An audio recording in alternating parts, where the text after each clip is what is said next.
wrong lecture. Okay. Alrighty.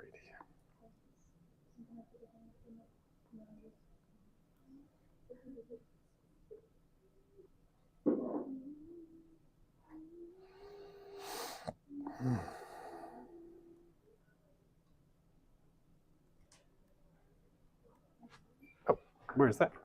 That should be there.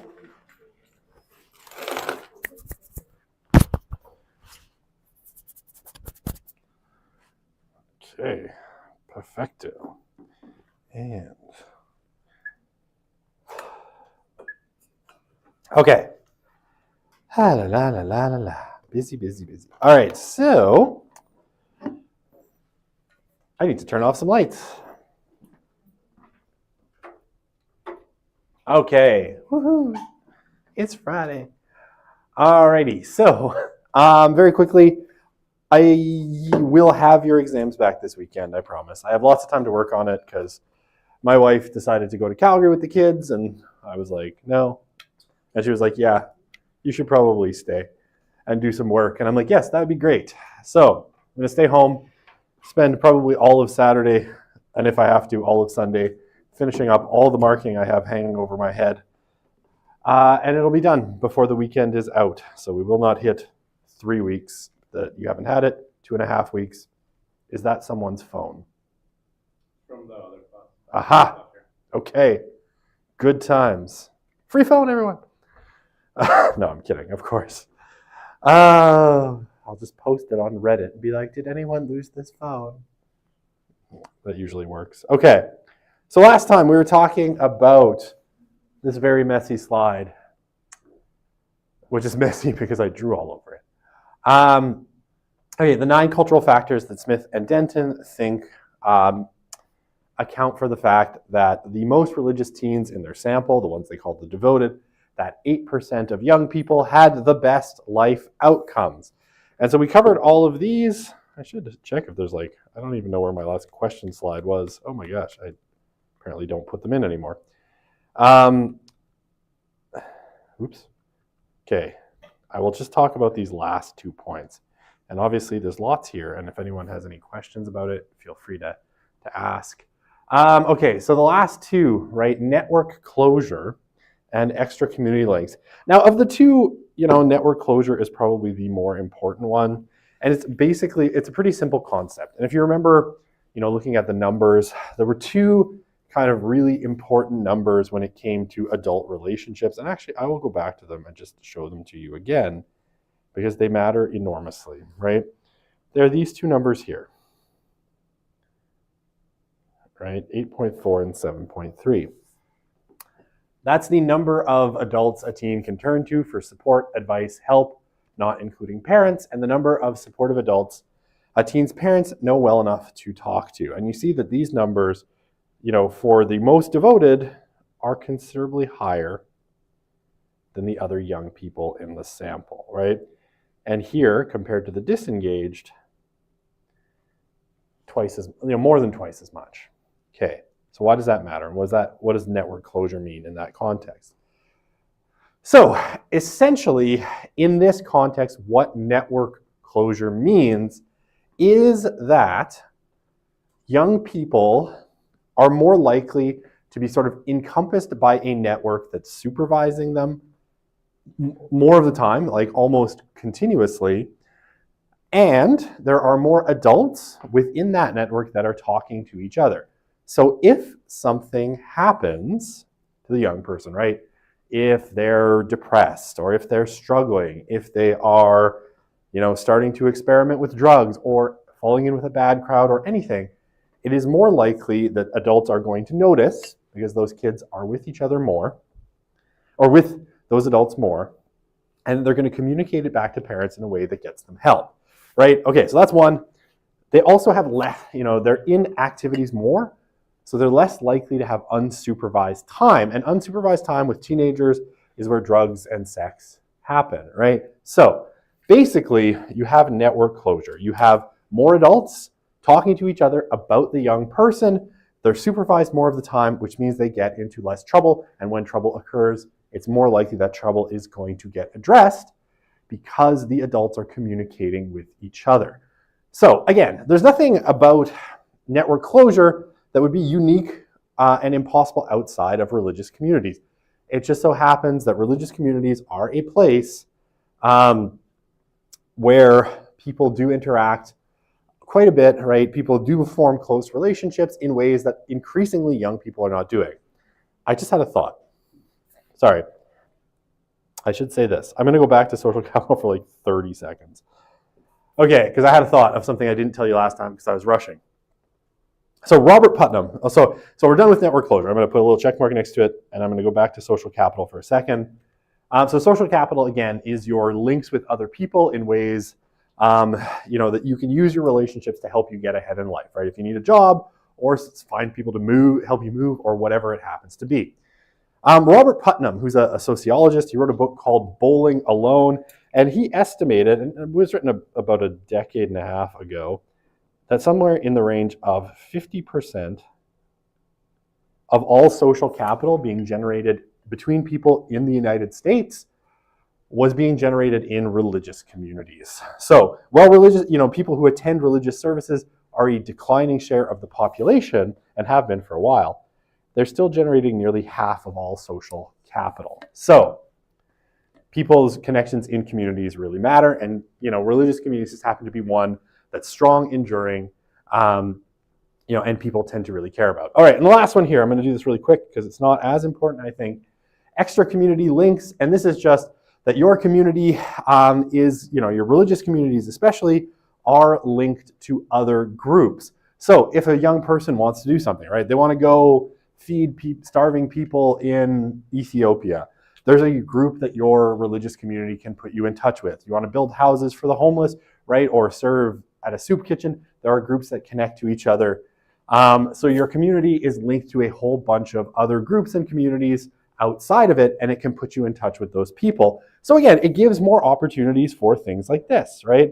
So extra community links are connected to things like community and leadership skills, which ties into cultural and social capital, right? They're all increased by extra community links because you're not just in your community, right? It's not just your community. I was going to write something, but it'll be faster for me just to explain it. It's not just your community. Religious communities connect to a bunch of other groups doing things, which gives young people more chances to practice leadership skills, to build cultural and social capital. And it will also create things like more network closure, because if you're involved in the group that goes down to the soup kitchen, that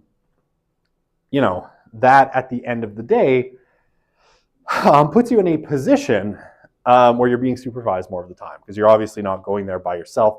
You're being supervised by somebody. Okay, yeah, a Moog. So would it be reasonable to say that community and leadership skills help gain cultural and social capital and vice versa? Absolutely. Yeah, that absolutely is a good way of putting it. Yeah, you spend more time practicing leadership skills and talking to people, and that's generating social and cultural capital for you, for sure. Yeah. Okay. Let's Okay. Oh, yeah. No questions from the online crowd. All right. So I just want to very quickly kind of look, and I'm going to do this really fast, and I'm going to hope, because I want to get to the Gen Z and religion stuff because I think it's really interesting. Emerging adults, religion, and life outcomes. So basically, what happened is that Smith and Denton followed up, that first wave of national study of youth and religion 5 years later with the second wave. You found that they published this in a book called, two books, I guess. There was one called Lost in Transition, which is more just about general emerging adult kind of life paths and where emerging adults were struggling, and Souls in Transition, which is more about the religious questions. Okay, so they've kind of followed up looking at, where life outcomes look like for young people. Maybe if they had been 13 in the first sample, they're now 18. And if they were 17 in the first sample, they're now 22, right? So this is the kind of range, in the second sample, it's about 18 to 22-year-olds kind of into emerging adulthood, and where were they? Okay, so if you lumped it together by religious tradition, there's not any better life outcomes per religious tradition. And this kind of makes sense, right? What we know about any kind of religious tradition, is that there are, people who are slow down. It's Friday, but you don't have to rush.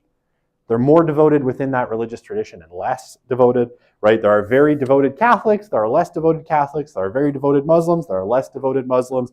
I know quite a few Muslims. I have quite a few friends who drink alcohol and eat bacon, but they still say they're Muslims. So, and then I know a few that are, very, very strict. So there's ranges of practitioners.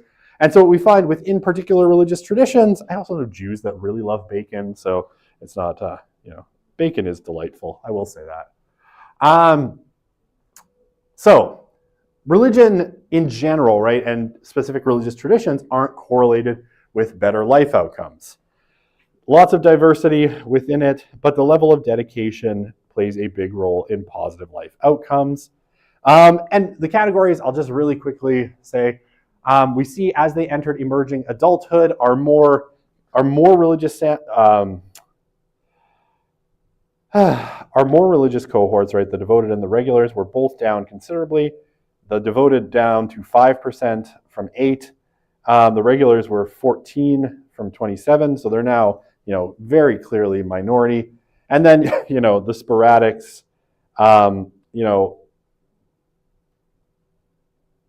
were about the same, but it's the disengaged that grew in large proportion, right? 25% up from 12. Okay, so what did their life outcomes look like? Well, according to Smith, the differences between the group were still present, not always as large, but still there.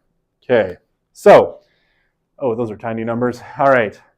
Second wave of the data, we still saw better relationships with important adults in their lives, right? Most of them are still in contact with their parents, but you can see, more of the devoted felt very close to their mothers and got along very well with their mothers. Talk to their mother about very personal subjects, a 15% gap. Feels their mother understands them very much. Not quite a 30% gap, but 24% gap. Feel close to their father, is lower than mothers, but still pretty high. Got along well with their father. An 8% gap compared to the others. Apparently no one talks to dad about very personal subjects very often, 12%, but still double the disengaged. And you can see, right, there's a clear difference in, between the devoted and the disengaged. And parental breakups, right, 76% of the devoted had not had their parents break up, compared to 51%, and then 2 or more times. Ooh, that's yucky. Parental breakup 2 or more times. It was lower, but not non-existent, but about a 5% gap. Okay, so the quality of parental relationships definitely better for the devoted. Okay, social engagement. They're still engaged in more activities, so they're more out there, right? About double what the disengaged are, and just a little bit, 0.6 better than the sporadics and the regulars, so they're more engaged. Number of organized activities sponsored by religious organizations, not surprisingly, 1 versus 0, right? The disengaged have 0 religious activities. Number of organized activities not sponsored, and it's almost even. So the difference in the number of activities, right, is in that religious category. Fewer of them were on social networking websites, and again, we're talking about sort of the late 2000s, early 2010s, and less of them visited social media at least once a day. Now, these numbers would be completely different today. So more of their interactions were in person, fewer of their interactions were online. Okay, more on their moral orientation, again, we see big gaps. Is it okay to break rules if you would get away with it? Again, we have, a very probably duty-based ethics here.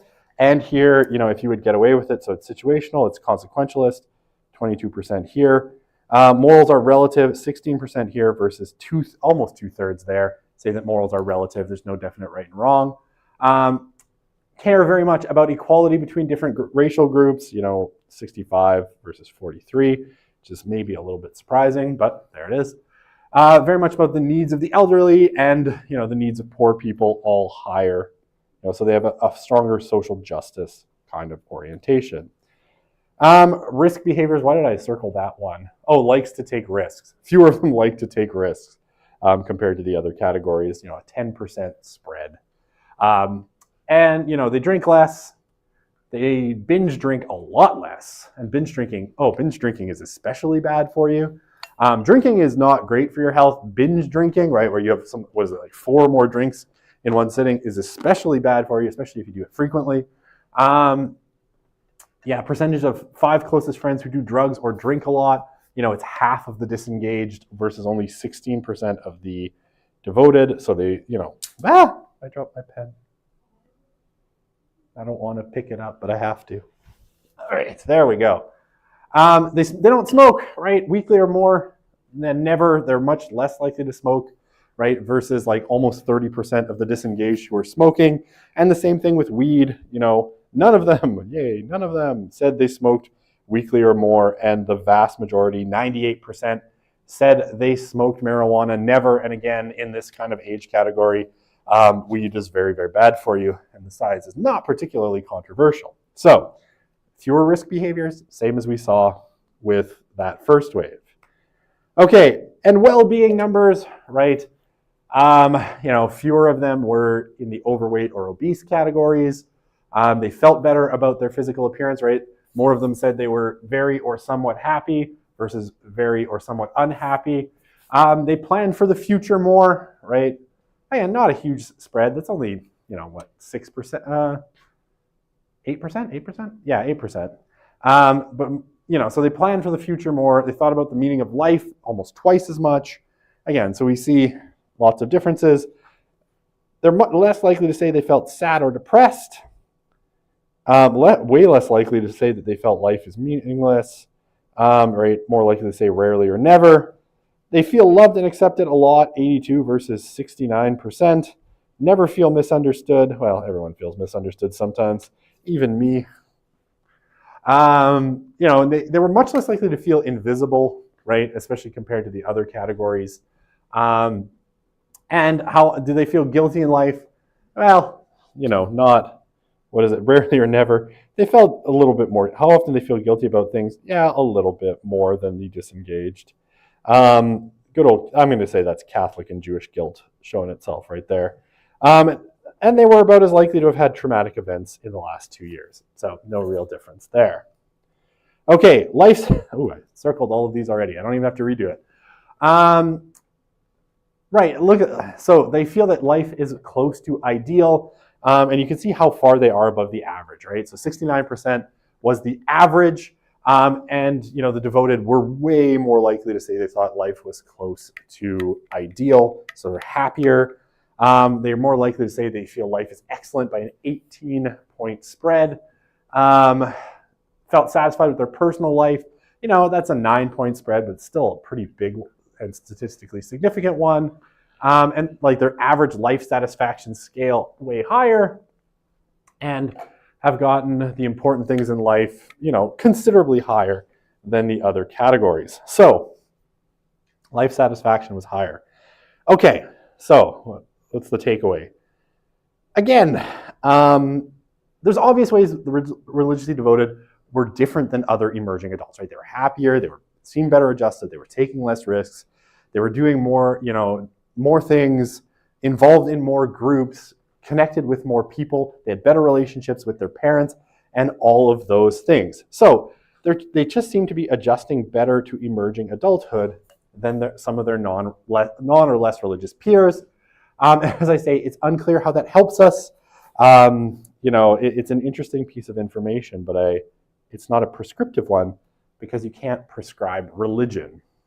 So it's a bit unclear, how it helps us in terms of helping people deal with emerging adulthood. I think the one thing it probably does tell us is that certain things like more connection to groups, right, and being more integrated in social networks is definitely healthy for people in general. Okay. So I want to talk quickly, and I don't know if I'll get through it today, but I hope I can, because I do want to make sure we get on to some other topics, crime and the like, in the rest of the course. Trying not to cut anything. We'll see how it goes. But I do want to talk about Gen Z and religion, because Gen Z is a little bit unique. Okay, so, all right, so this information comes from my friends, and if you've taken other classes with me, you'll know who I'm talking about. I love these guys. Springtide Research Institute. Really cool research institute in the US, privately funded. They just made all of their data like available in a public database, which, you know, I know what I'll be doing this weekend. Getting all that downloaded into SPSS and poking around in it. That's what I'm going to be doing. Woohoo. Do you have more exciting plans? No? Okay. So, Springtide Research Institute, they've been doing research basically since about 2018. They're very focused on the religious and spiritual lives of young people. And this particular bit of data comes out of their 2020 panel data, where they basically, or cohort data, right? So they basically did something in the range of about 3,000 surveys and about 40 interviews with young people.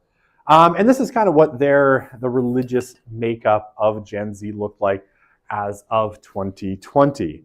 So we get a real sense of what things are actually like. So a large percentage are calling themselves just Christian. Without going into that too deeply, these are probably mostly evangelical Christians, and it's part of a broader pattern of deinstitutionalization. Should I write that?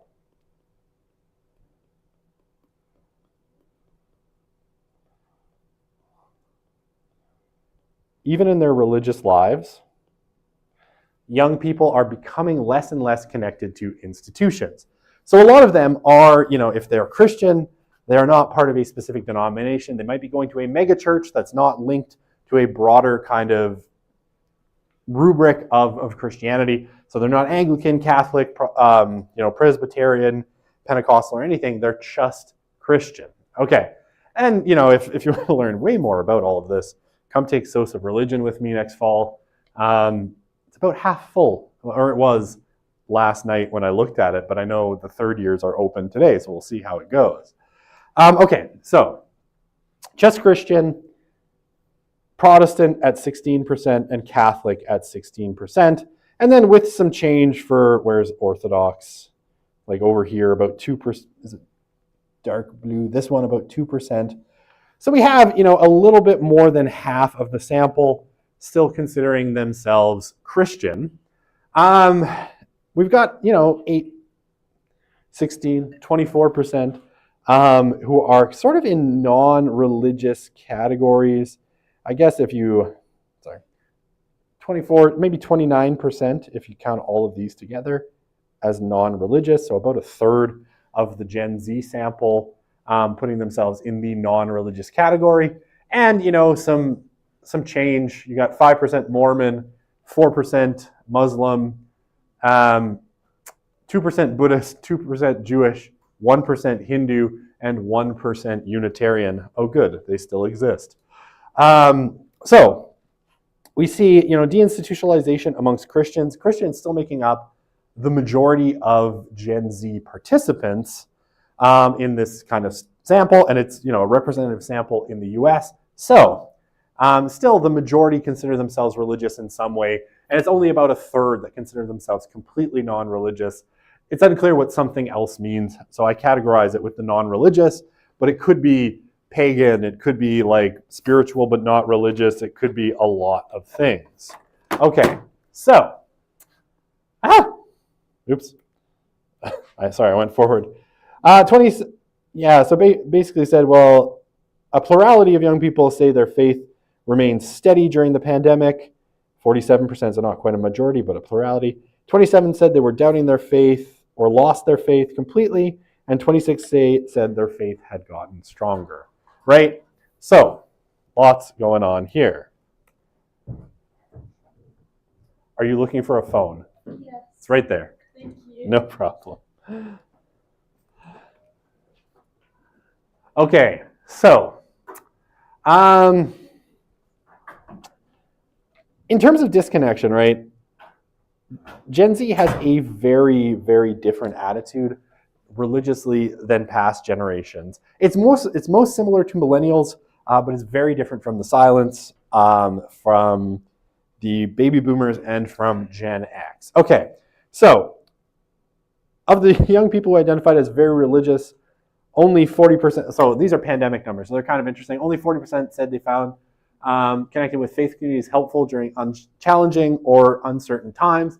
So they're not turning to institutions in major ways, and we'll look at that a little bit more. Over half of them, I guess almost trending towards 2/3 of them, will say things like they don't like to be told answers about faith and religion. They want to discover things on their own.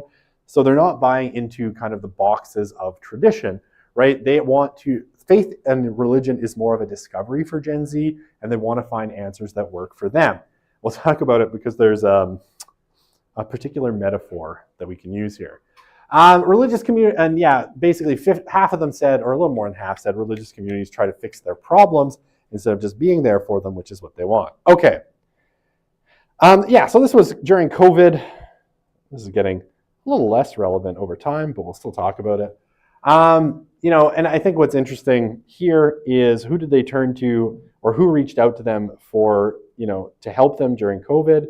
Only 10% said faith leaders actually reached out to them, compared to friends, other family, teachers, professors, coaches, bosses. Faith leaders were at the bottom of that particular chart. So what we can say is that during COVID, for whatever reason, faith communities were a bit of a no-show, right? They didn't show up and they didn't help young people very much. So young people were sort of left to deal with things on their own.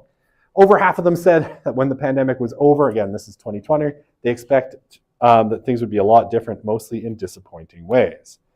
Okay, now, in terms of institutional kind of connections, they are having a lot of trouble, right? Gen Z is a deeply deinstitutionalized group.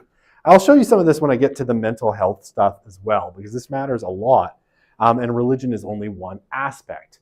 Here, these are just numbers like where did they feel safe during pandemic.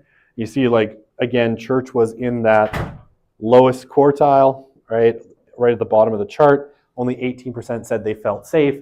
And when they felt overwhelmed, who did they turn to for help, right?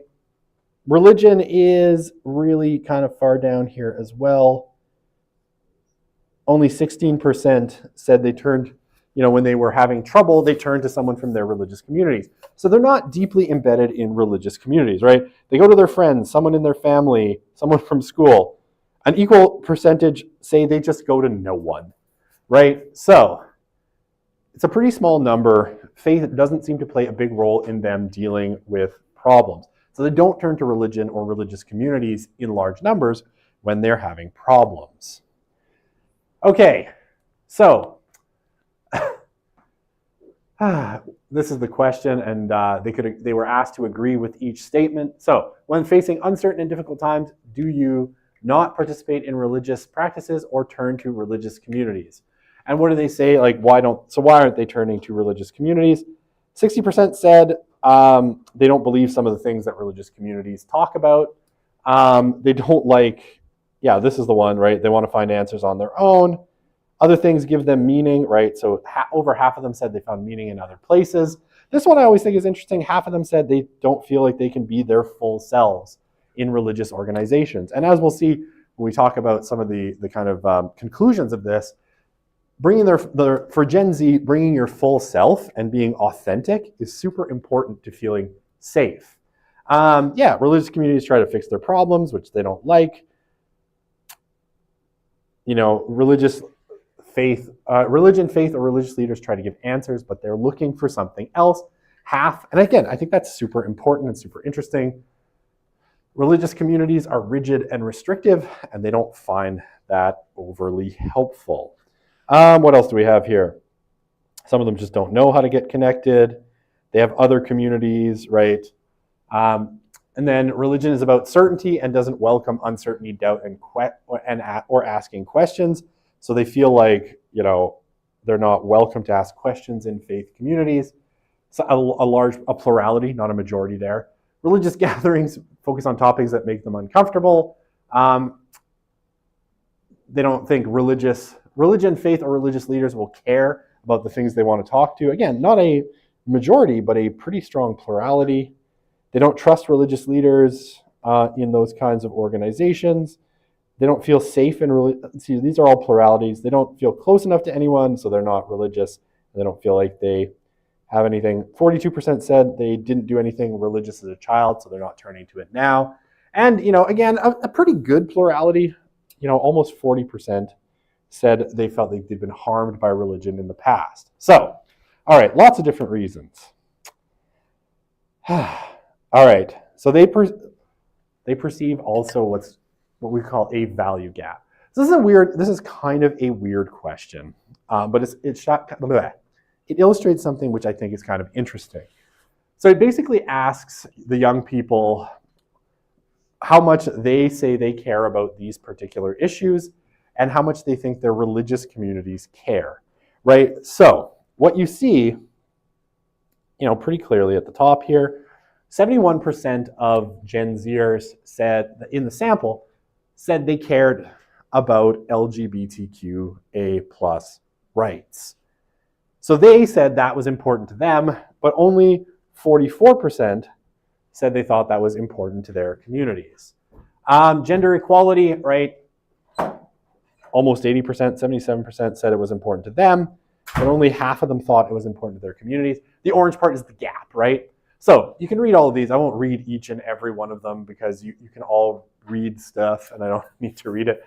The smallest gap was actually on gun reform. So they felt they're the closest with their communities on the feeling that they care about gun reform and they think their communities care about gun reform, but then, only 51% thought that their communities care about gun reform. So all across this, you've got double-digit gaps and pretty significant ones, right? 20%, 7% at the top, and it doesn't get down below 20% until you reach Black Lives Matter. Gaps in what they think they care about and how much they think their communities care about that particular issue. So they perceive a huge values gap between them and their religious communities, right? So they think religious communities care about very different things than they do. And I mean, the biggest problem is that that's alienating, right? If you really care about, say, LGBTQA+ rights, and you think your community doesn't care about it, you're less likely to engage in that with that community. And especially, say with that one, as Gen Zers, increasingly know people who are LGBTQA+ or identify that way themselves, that's a big kind of separation. Okay. Oh, this slide got messed up, but why? Oh wait, doesn't matter.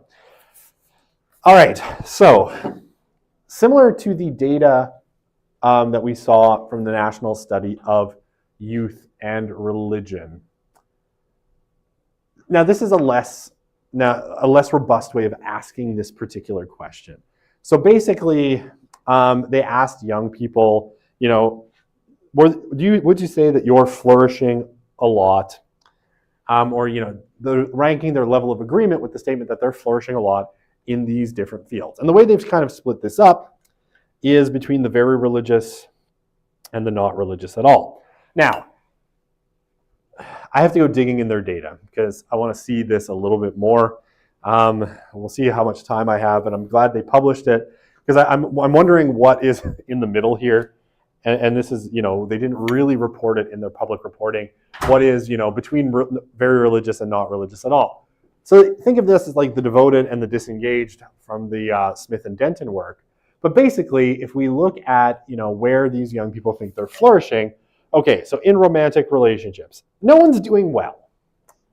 Sorry.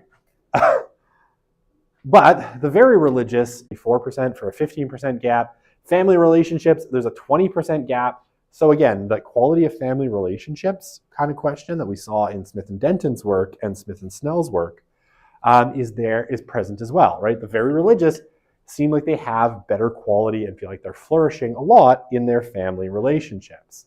The relationships with trusted adults, right? A huge gap, 25% gap between the most religious part of the sample and the least religious part of the sample. So again, big gaps. And then,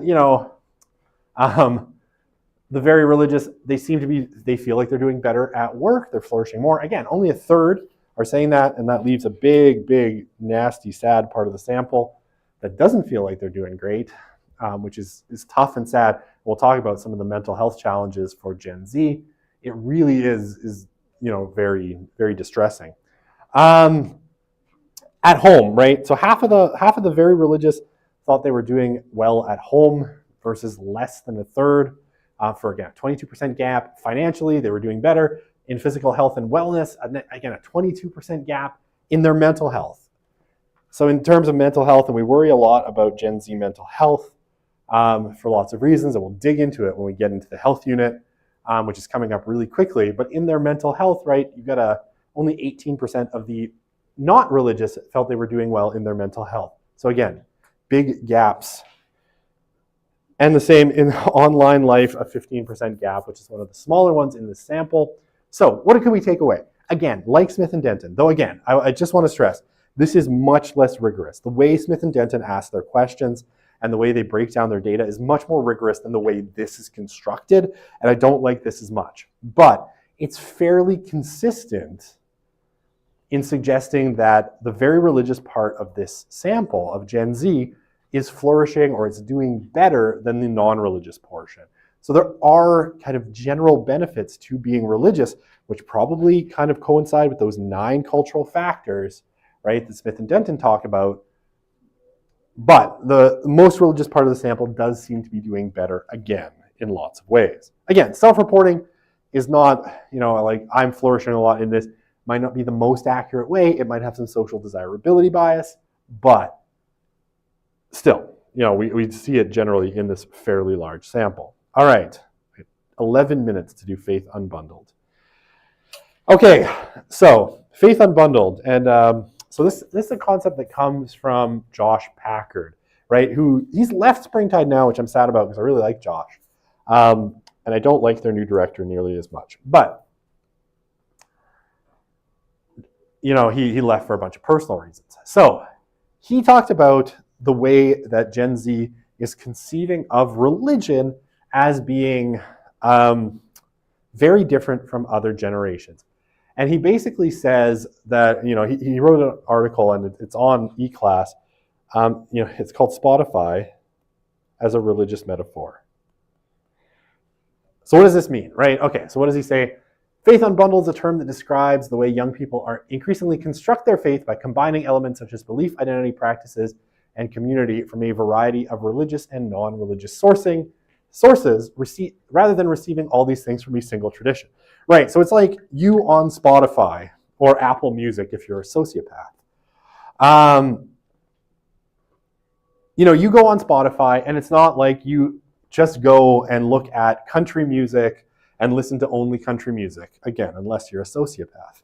I really hate country music. This gets me in fights with my in-laws who love country music. You pick, you've got some Taylor Swift, you've got maybe some classical music. You're grabbing things from all sorts of genres and constructing your kind of favored playlist from all over the place, right?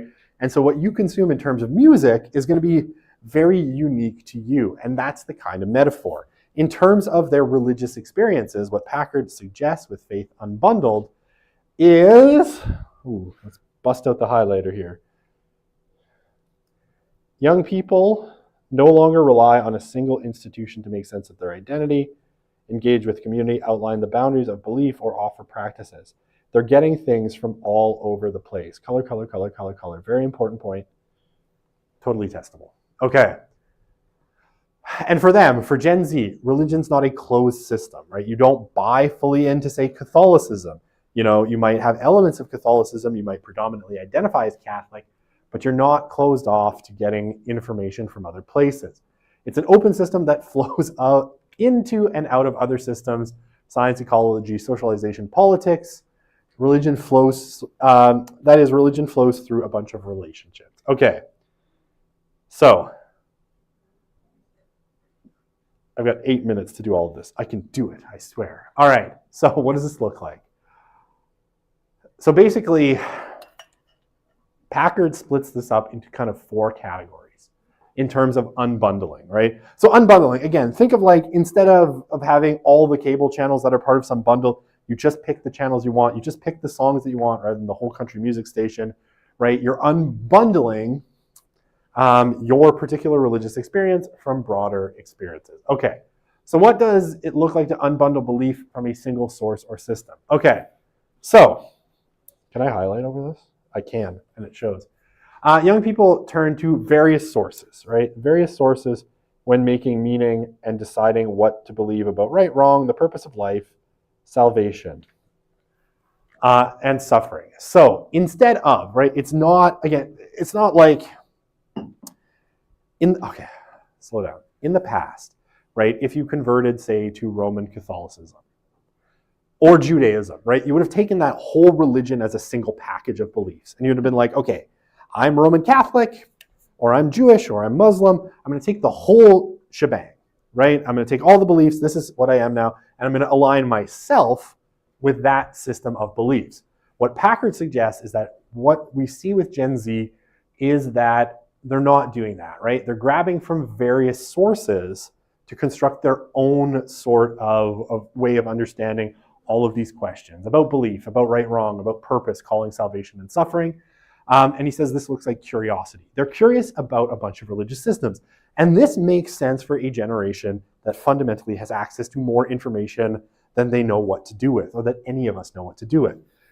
In the past, right, you had a relatively small amount of religious information available to you, right? You maybe had, a few Christian denominations, and that's where you formed your identity, and they were all kind of similar, and a lot of it had to do with ethnic and racial heritage. Today, that's not the case, right? You have access to so much information just through the internet and the massively pluralistic society that we live in. So they're curious, and they're looking to take pieces that work from different religious systems and kind of combine it in unique ways. Okay, what does it look like to unbundle identity from a single source or system? All right, so what does Packard say? It looks like young people who are unwilling to shed part of themselves to fit pre-prescribed narratives. So the system has to work for them, not them for the system. And if there's something about themselves that doesn't fit into a particular religious system, it's that religious system that has to change, not them, right? So the key here is wholeness.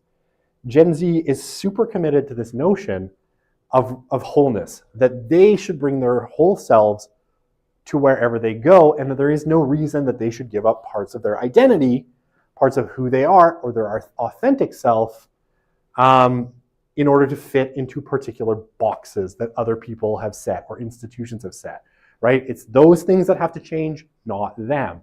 That's how Gen Z sees it. All right. What does it look like to unbundle community from a single source or system? Yeah, it looks like young people who show up where trusted personal relationships exist, right? So where do young people go? Where they trust people. Or new ones seem possible. So they will forego participating in communities that lack these qualities, even if they had long-term associations with them, right? So basically, if they don't feel welcome, if they don't feel like they can be their whole selves, if they don't feel like they have strong personal connections, or new ones seem possible, they'll walk away from those communities, right? So they're very relational in their thinking, right? He says it looks like connection, but think about community as being relational, right? It's not institutional for Gen Z. They don't stick around, because my Meemaw, I don't know if anyone here has a Meemaw. I certainly don't. Grandma was Catholic, and so you stay Catholic because grandma did. No. Tradition, institutional kind of identities don't matter to Gen Z as much. It is personal connections. And if they don't feel it, they're willing to walk away, even if they've had long-term associations with those communities. Okay, last point on youth and religion. All right, so what does it mean to unbundle practice? And I like this one, it's really fun. Looks like, I think this is so cool. I just love it. It looks like young people, they blend and adapt various rituals and behaviors. Okay, so this is the way Packard puts it in the report. So Packard will admit, right, that he thought, I'm gonna write this down because I haven't written much on this slide.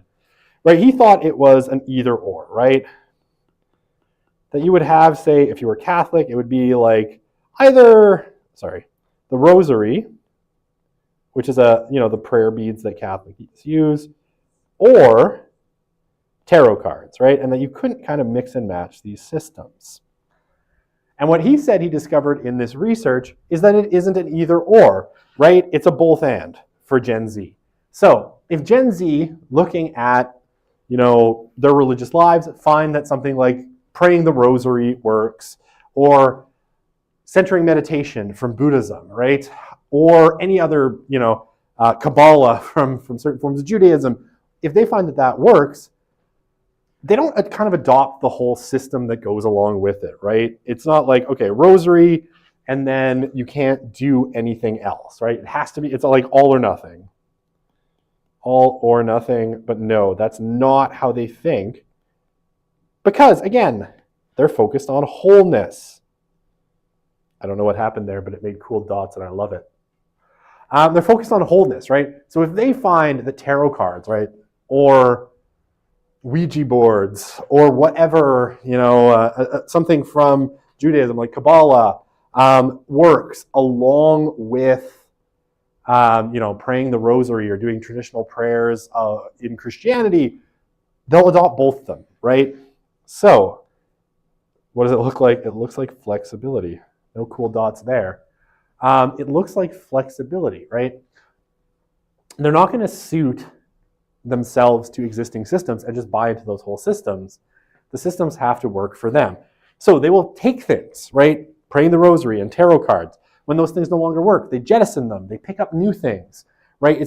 They're flexible, and it's all about adapting to the current questions they're facing, right? So the rituals, behaviors suit their current questions, the current things they're going through. So it's sort of, it's very instrumental, right?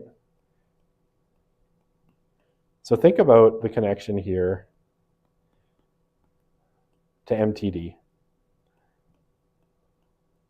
right? It's very, by the way, don't suggest that this is similar to MTD to Josh Packard. He does not like that. I know, because I asked if Faith Unbundled, him specifically, if Faith Unbundled was the same as MTD, and I got a 20-minute lecture on how, no, it's not the same as MTD. He doesn't like MTD. He never really liked it. And why? Okay, so here's probably a key point and something that I have like 0 minutes. But I will tell you this anyway, and it's super important. MTD is easy, right? It's a cheap kind of form of religion. Faith Unbundled is hard. So one of the things that Packard says is that young people are working really hard on their religious and spiritual identities. This idea that MTD has, that it's really easy, simple, and quick, and it's just like breezy, young people don't care, God is just there like a vending machine. He doesn't think that's right. He thinks they're working really hard on their spiritual identities, and they're putting them together in really interesting ways, but they're thinking about it deeply, and they're working on it really hard, and so he never liked that MTD was easy. But it does share a sort of instrumental quality with MTD. Right? It's about making religion work for you, not the other way around. Okay, I'm way over time. So that's it for today. See you on Monday. Have a great weekend. And we are careening carelessly towards the end of the course at breakneck speed. And I'm mixing metaphors relentlessly. All right, we'll see you on Monday. Okay.